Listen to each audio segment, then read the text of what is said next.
Menteri Koordinator Bidang Infrastruktur dan Pembangunan Kewilayahan Agus Harimurti Yudhoyono terlihat meluapkan kekesalannya ketika memberikan pengarahan terkait penanganan banjir.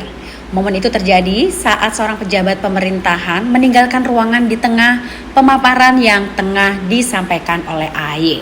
Dalam video yang beredar dan menjadi perhatian publik, AHY tampak menghentikan penjelasannya sejenak ketika melihat ada pejabat yang berjalan keluar. Dengan nada tegas, ia pun langsung menegur pejabat itu. Kemudian suasana pun mendadak hening. Teguran itu memperlihatkan ketegasan AHY yang saat itu sedang menyoroti persoalan serius terkait penanganan banjir khususnya di wilayah Jakarta dan sekitarnya. AHY kemudian melanjutkan arahannya. Ia menegaskan bahwa persoalan banjir tak bisa ditangani secara parsial ataupun sekedar respon sesaat ketika bencana itu datang. Menurutnya diperlukan langkah komprehensif yang melibatkan banyak pihak, mulai dari pemerintah pusat, Pemda, hingga instansi teknis terkait. Selain itu, ia juga menjelaskan bahwa banjir di Jakarta merupakan persoalan yang kompleks karena berkaitan dengan tata ruang, aliran sungai, sistem drainase, penurunan muka tanah, hingga pengelolaan kawasan hulu dan hilir. Oleh karena itu, koordinasi antar lembaga dinilai menjadi kunci utama. Kemudian dalam arahannya, AHY juga mengingatkan pentingnya keseriusan dari semua pejabat yang hadir untuk menyusun langkah penanganan banjir. Ia juga menilai forum tersebut bukan sekedar rapat formalitas saja, melainkan bagian dari upaya mencari solusi nyata terhadap persoalan yang setiap tahun menjadi ancaman untuk masyarakat. Sikap tegas AHY itu kemudian menuai beragam respon di media sosial. Sebagian menilai teguran itu menunjukkan disiplin dan juga keseriusan pemerintah dalam membahas isu publik yang mendesak. Termasuk tadi kita menyusuri menggunakan perahu karet dari Rawa Jati ke Bidara Cina kurang lebih 5 km, ada 2,3 km, di mana itu merupakan titik-titik yang paling mungkin terjadi banjir setiap saat. Ini harus kita segera lakukan normalisasi pembangunan tanggul. Kurang lebih tingginya 4 hingga 5 meter. Dan tadi bisa dihitung berapa panjang di titik-titik yang paling rawan. Anggaran juga bisa dihitung. Memang tantangannya selalu diantaranya adalah lahan.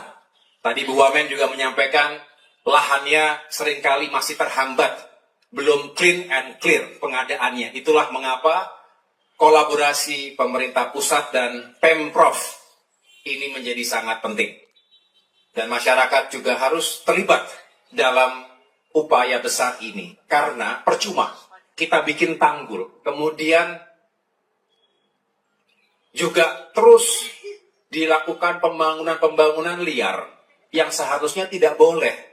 Kalau membangun sesuatu yang keras di sempadan sungai, maka sudah pasti ini akan membuat sungai kita makin lama makin sempit. Tadi lebarnya kurang lebih on average itu 15-25 meter lebar. Padahal itu hanya bisa menampung kurang lebih 200 meter kubik per detik. Idealnya 35 hingga 50 meter lebarnya, sehingga bisa menampung 470 meter kubik per detik. Betul Pak Kepala Balai? Pak Kepala Balai, di sini dulu. Mana sih?